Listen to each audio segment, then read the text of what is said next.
সিংগাপুৰত এটা মৰণোত্তৰ পৰীক্ষা হৈছিল, তাৰপিছত অসমতো হ'ল। দুয়োটা মৰণোত্তৰ পৰীক্ষাৰ যিটো ৰিপৰ্ট প্ৰতিবেদন অসমৰ ৰাইজক দিব লাগে, এইটো দাবী। মৰণোত্তৰ পৰীক্ষাৰ প্ৰতিবেদন ৰাজহুৱা কৰিব লাগে, ইয়াক বন্ধ কৰি ৰাখিব নালাগে। শৰীৰটো নীলা হৈছে বুলি কৈছিল, আমি কৈছোঁ যে লেডৰ উপস্থিতি থাকিব পাৰে, হাড় লেবৰেটৰীলৈ দিব লাগে, ফৰেনচিক লেবৰেটৰীলৈ। বিভিন্ন মানুহৰ মৃত্যুৰ যেতিয়া সন্দেহ কৰে বিভিন্ন চেম্পুল কালেকশ্যন কৰা হয়, চুলি, নখ, শৰীৰৰ তেজ, মৃত শৰীৰৰ তেজ, এইবোৰ কালেকশ্যন কৰিব লাগে। কালেকশ্যন কৰি লেবৰেটৰীত ফৰেনচিক লেবৰেটৰীলৈ পঠাব লাগে। মই মৃত্যুৰ যিদিনাখন অন্ত্যেষ্টিক্ৰিয়া হৈছে পিছদিনাখনেই কৈছোঁ যে নীলা হ'লে সাধাৰণতে লেড বহুত দিনত মানে নেপোলিয়ান বোনাপাৰ্টৰ মৃত্যুৰ বহুত দিনৰ পিছতহে গম পাইছিল যে তেওঁক হেৰি কৰা হৈছিল। হিটলাৰৰ মৃত্যুৰ পিছত বহুত দিনত গম পোৱা গৈছিল যে তেওঁলোকক এনেকৈ শ্ল' পয়জন দিয়া হৈছিল। এই কথা বতৰাবোৰ আমি এতিয়াও কৈছোঁ যে যিহেতু নীলা হৈছে শৰীৰটো, ইয়াত বিভিন্ন ধৰণৰ এনেকুৱা ধৰণৰ হেৰিৰ উপস্থিতি থাকিব পাৰে, এনেকুৱা বিষক্ৰিয়াজনিত কাৰণ হ'ব পাৰে। গতিকে এই কথা বতৰাবোৰ পৰীক্ষা নিৰীক্ষা কৰিবৰ কাৰণে এই কথাবোৰ সেইকাৰণে তদন্ত ফাষ্ট ট্ৰেকত হ'ব লাগে আৰু মৰণোত্তৰ পৰীক্ষাৰ প্ৰতিবেদন ৰাজহুৱা হ'ব লাগে।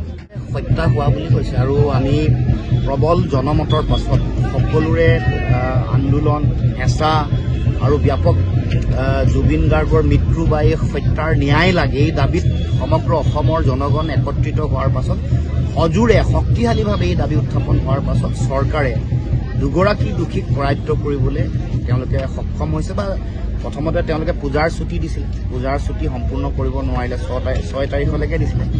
অৰ্ধ ছুটী তথাপিও তেওঁলোকে ল'লে, অৰ্ধ ছুটী লোৱাৰ পাছত কৰায়ত্ব কৰিলে। কিন্তু কৰায়ত্ব কৰাৰ পাছত মূল কথাটো বহুতেই কৈছে যে কৰায়ত্ব কৰাটো ডাঙৰ কথা নহয়, কিন্তু শাস্তি পাব লাগিব। আনকি পেট্ৰিচিয়া মুখিমৰ নিচিনা অতি শক্তিশালী সাংবাদিক উত্তৰ পূৰ্বাঞ্চলৰ তেওঁ কৈছে যে কনভিকশ্যনটো মেইন কথা। এৰেষ্টটোক লৈ আমি প্ৰশংসা আৰু ধন্যবাদ বুটলি লাভ নাই, কিন্তু কঠোৰৰ পৰা কঠোৰতম শাস্তি পাব লাগিব। কিন্তু তাৰ লগে লগে আৰু দুটা কথা গুৰুত্বপূৰ্ণ কথা, সেইটো আমি উত্থাপন কৰিছোঁ, ফাষ্ট ট্ৰেক কোৰ্টত বিচাৰ হ'ব লাগিব, সোনকালে যাতে শাস্তি পায়।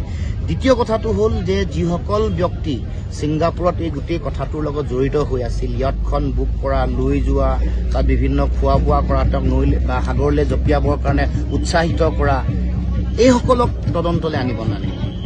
ভিডিঅ' কৰা যিসকল মানুহ, যোনে কৰিলে, যিগৰাকীয়ে কৰিলে, ভিডিঅ' কৰা মানুহগৰাকী, যোনে আপোনালোকৰ ওচৰলৈ ভিডিঅ' পঠাই আছে এডিট কৰি কৰি, সম্পূৰ্ণ পোৱা নাই, কাৰোবাৰ শব্দ ওলাইছে সিফালৰ পৰা ভাহি, সেইসকলক তদন্ত আওতালৈ আনিব নালাগে।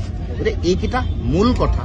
গতিকে আমি বিচাৰোঁ যে যদিও দুয়োগৰাকী অপৰাধী একেটা দিনতে একেটা ঠাইতে আৰু একেদিনাই কৰায়ত্ব কৰিছে, তথাপিও আমি বিচাৰোঁ যে এতিয়া বিভিন্ন ধৰণৰ কথা বতৰা আহিছে, তেওঁলোকক কৰায়ত্ব কৰিছে, তেওঁলোকৰ লগতে মোবাইল আছে, তেওঁলোকৰ ফটো বাহিৰলৈ দি দিয়া হৈছে, গাড়ীখনত গৈ থকা ফটো, এইবোৰ জনগণৰ শুভক প্ৰশমিত কৰিবৰ কাৰণে তাৰমানে এইটো সস্তীয়া মাৰ্কেটিং কৰা হৈছে নেকি, এইবোৰ কথাও আহিছে।